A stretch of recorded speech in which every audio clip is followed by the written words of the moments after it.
turabasuje inshuti banyuze Africa aho muherereye hirya no hino ku isi. Tunabona umwanya wo kubahiriza ikaze mu makuru y'incamake mu kinyarwanda nk'ibisanzwe mugiye kubana ni Alex. Amakuru muncamake mu kinyarwanda reka tuyahere muri Repubulika ya Demokarasi ya Kongo, aho igisirikare cya FARDC kiri kurambagiza indege z'indwanyi zikorwa n'Ubuhinde za Teja MK1. Igisirikare cyo mu karere ka Repubulika ya Demokarasi ya Kongo kirashaka cyane kuvugurura indege z'indwanyi zacyo.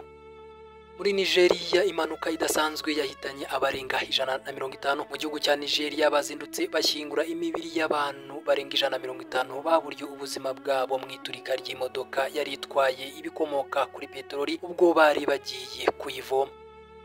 Iran yongeye kuburira Israel mu gihe yagerageza kwihorera. Kuri uyu wa kane umuyobozi w'ingabo z'indashyikirwa z'impinduramatwara muri Iran yihanangirije Israel ayisaba kwirinda gutera Repubulika ya Kisilamu mu rwego rwo kwihorera kubera ibisaso bya misile bayirasheho, mu gihe Israel yahise ikaza umurego mu kurwanya umutwe wa Hezbollah. Amakuru muncamake mu kinyarwanda reka tuyasoreze kuri iyi ngiyi. Havugwa kutavuga rumwe gukomeye hagati ya perezida w'Ubufaransa Emmanuel Macron na minisitiri w'intebe wa Israel Benjamin Netanyahu, ukutumvikana kwabo kugenda gufata indi ntera bava Libani.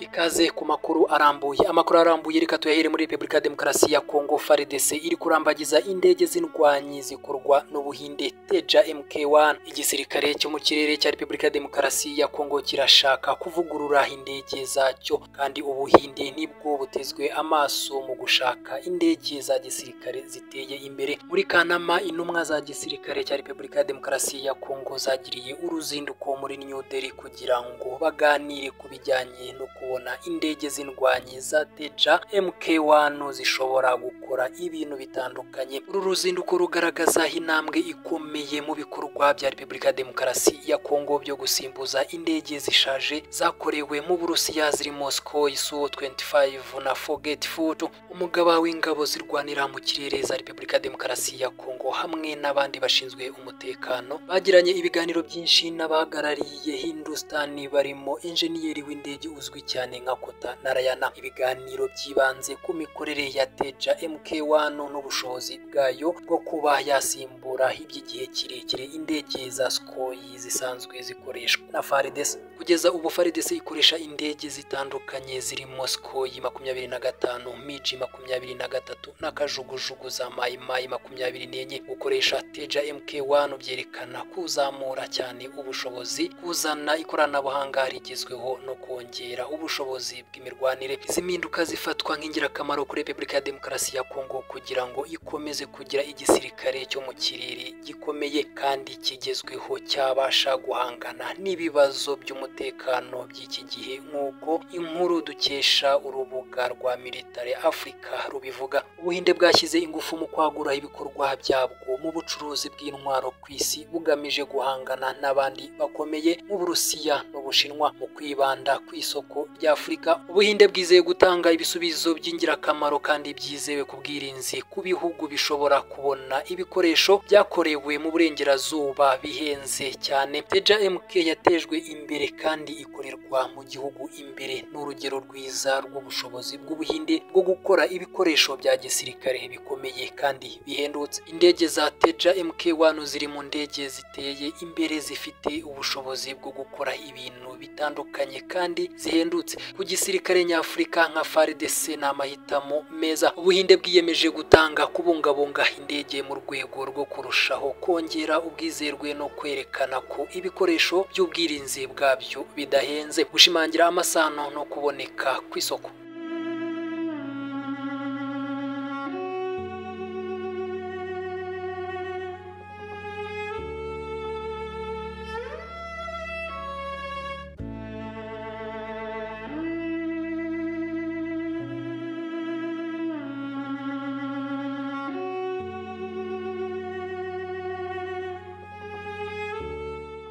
Muri Nigeria impanuka idasanzwe yahitanye abarenga 150. Mu gihugu cya Nigeria bazindutse bashyingura imibiri y'abantu barenga 150 baburiye ubuzima mu iturika ry'imodoka yari itwaye ibikomoka kuri peteroli ubwo bari bagiye kuyivoma. Amakuru akomeje gutangazwa n'ibitangazamakuru byo muri icyo gihugu avuga ko umubare w'abahitanywe n'iyi mpanuka yabaye ku munsi w'ejo hashize tariki ya 16 Ukwakira muri uyu mwaka w'ibihumbi 2024 wagiye wiyongera.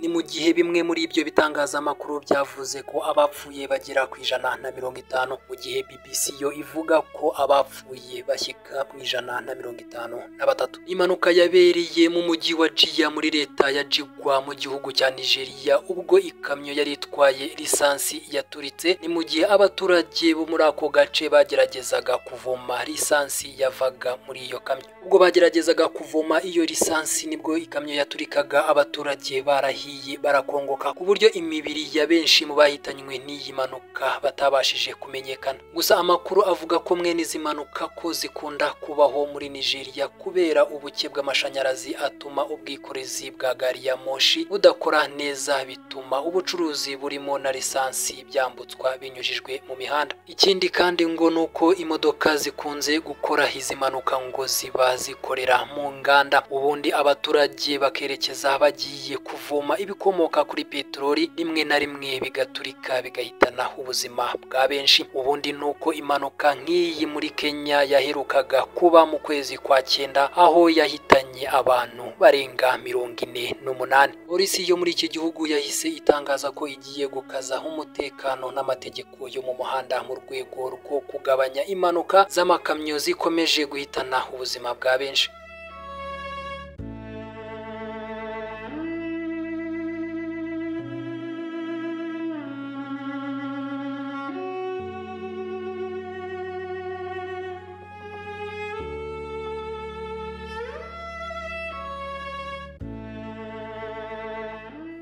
Irani yongeye kuburira Isiraheli mu gihe yagerageza kwihorera. Kuri uyu wa kane umuyobozi w'ingabo z'indashyikirwa z'impinduramatwara muri Irani yihanangirije Isiraheli iyisaba kwirinda gutera Repubulika ya Kisilamu mu rwego rwo kwihorera kubera ibisaso bya misile bayirasheho, mu gihe Isiraheli yahise ikaza umurego mu kurwanya umutwe wa Hezbollah. Ubwoba bw'amakimbirane yagutse mu burasirazuba bwo hagati bwariyongereye mu gihe Isiraheli iteganya igisubizo cyayo ku gitero cya misile cyo ku itariki ya 1 Ukwakira cyagabwe na Irani nyuma y'ibitero by'indege bya Isiraheli ku barwanyi bashyigikiwe na Irani, harimo icyahitanye umuyobozi wa Hezbollah. Mu ijambo ryatambutse kuri televiziyo y'igihugu, Islahimu yagize ati turabwira Isiraheli ko nimugira igitero mugaba ahantu runaka hose tuzatera bibabaje ahantu nk'aho hanyu. Yongeyeho ko Irani ishobora kwinjira mu birindiro bya Isiraheli nk'uko iyi nkuru tuyikesha televiziyo y'igihugu cya Irani ibivuga. Ibi bije nyuma y'amakuru y'ibitangazamakuru bikomeye ku isi nka CNN byemeza ko Isiraheli yamaze guhitamo ahantu izibasira muri Irani kandi ko bizaba mbere y'amatora yo muri Leta Zunze Ubumwe za Amerika azaba mu Gushyingo. Wa gatatu Minisitiri w'Ingabo muri Leta Zunze Ubumwe za Amerika Austin yaganiriye na Minisitiri w'Ingabo muri Isiraheli Greta ku bijyanye n'ibikorwa bya Isiraheli muri Libani na Gaza hagamijwe gukumira intambara y'akarere. Minisitiri w'Ububanyi n'Amahanga wa Irani nawe yageze i Cairo kugira ngo aganire n'abayobozi ba Misiri mu rwego rwo kuzenguruka uburasirazuba bwo hagati mu gihe umwuka mubi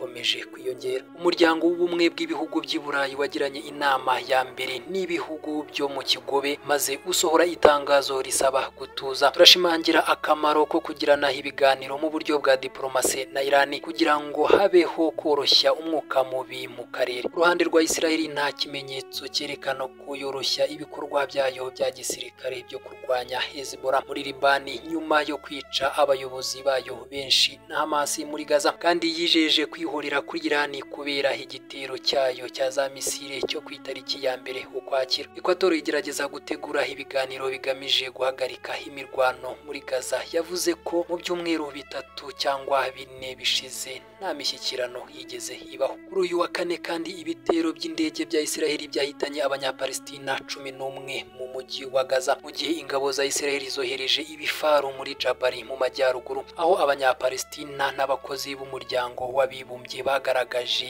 impungenge z'ibura ry'ibiribwa n'imiti.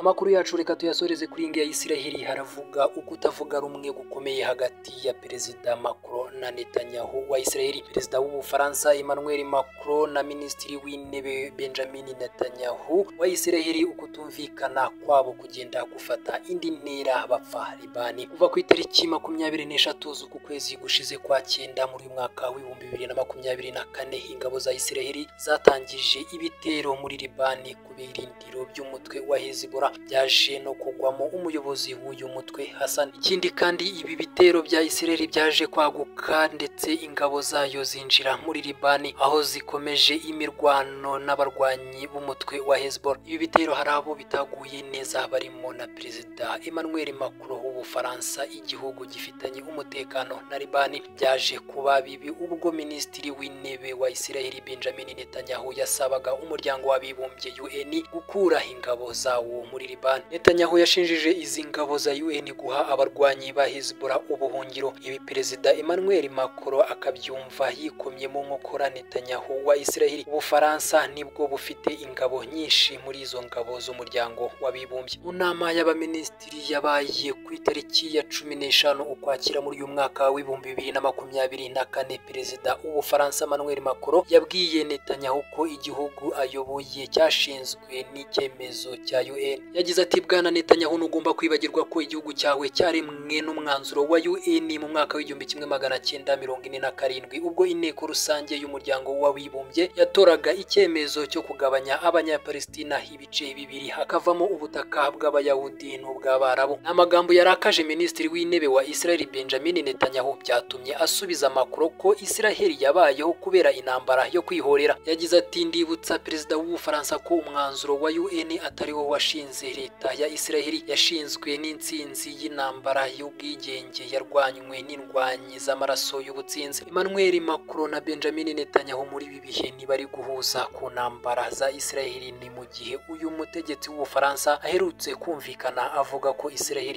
ikwiriye guhagarikirwa guhabwa intwaro.